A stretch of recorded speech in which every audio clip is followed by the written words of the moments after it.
বন্ধুরা, আগের ভিডিওতে তোমরা তো দেখতেই পেয়েছিলে আমি গিয়েছিলাম ডাক্তার দেখাতে। আমি আমার বর দুজনে মিলে আমাদের বাড়ির শান্তিপুর, আর আমরা গিয়েছিলাম তারকেশ্বরের ওইদিকে ডাক্তার দেখাতে। মানে যেতে আসতে প্রায় 6-7 ঘন্টার মতো লেগে যায়।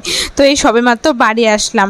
আর সকালের খাবারটা তো আমরা হোটেলেই খেয়ে নিয়েছিলাম, ডিম, তারপরে ওই ডাল ঠাল দিয়ে। তোমরা তো দেখেছো, ওই আগের ভিডিও দেখলে জানতে পারবে কি কি খেয়েছিলাম না খেয়েছিলাম। তো বাড়ি এসে প্রথমেই মনে হয় কখন যে হাত পা ধোবো আর স্নান করব।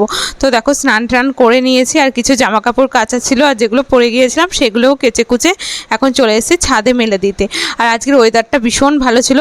আমাদের ওইদিকে কিন্তু মানে আমাদের এইদিকে বৃষ্টি হয়নি, আর ওইদিকে কিন্তু প্রচণ্ড বৃষ্টি ঝড় হয়েছিল যেখানে আমরা গিয়েছিলাম। তোমরা ওই ভিডিওটা চাইলে দেখে আসতে পারো, আগের ভিডিওতে তোমাদের সাথে আমি সবটাই শেয়ার করেছি। আর এইদিকে দেখো একদম বৃষ্টি হয়নি, মানে মেঘলা ওয়েদার ছিল, ওয়েদারটা এমনি ভালোই ছিল। তো যাই হোক, ছাদে জামা কাপড়গুলো মেলে দেওয়ার পর দুপুরবেলায় খাওয়া দাওয়া হয়ে গিয়েছিল। খাওয়া দাওয়ার পর একটুখানি ঘুমিয়েছিলাম। ঘুমানোর পর বিকেলবেলায় হাঁটাহাঁটি করছিলাম, গাছে দেখলাম এই ফুলটা ফুটেছে, গোলাপ ফুল।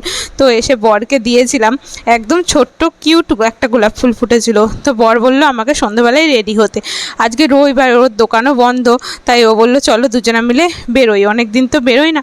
তো এই যে আমি দেখো রেডি হয়ে গেলাম। সকালে যে জামাটা পরেছিলাম ওটাই পরে নিয়েছি। তো এই যে ফুচকার দোকানে এসেছি এখন ফুচকা খাবো বলে। দই ফুচকা অর্ডার দিয়েছে 2 প্লেট, মানে ওর 1 প্লেট আমার 1 প্লেট।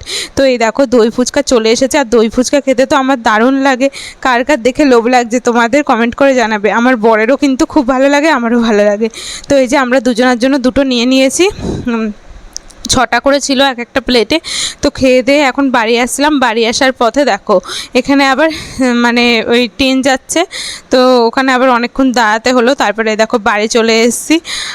আর কি বলবো, ভিডিওটা এখানেই শেষ করছি। দেখা হচ্ছে নেক্সট ব্লগে। আর রাতের বেলায় আজকে কি খেয়েছিলাম চলো তোমাদের দেখিয়ে দিই। এই যে ডিম টোস্ট করেছিল, ডিম টোস্ট খেয়ে ঘুমিয়ে পড়েছিলাম। তো চলো বন্ধুরা, এখনকার মতো টাটা। পরে আবার তোমাদের সাথে কথা হচ্ছে। চলো, সবাই ভালো থেকো, সুস্থ থেকো।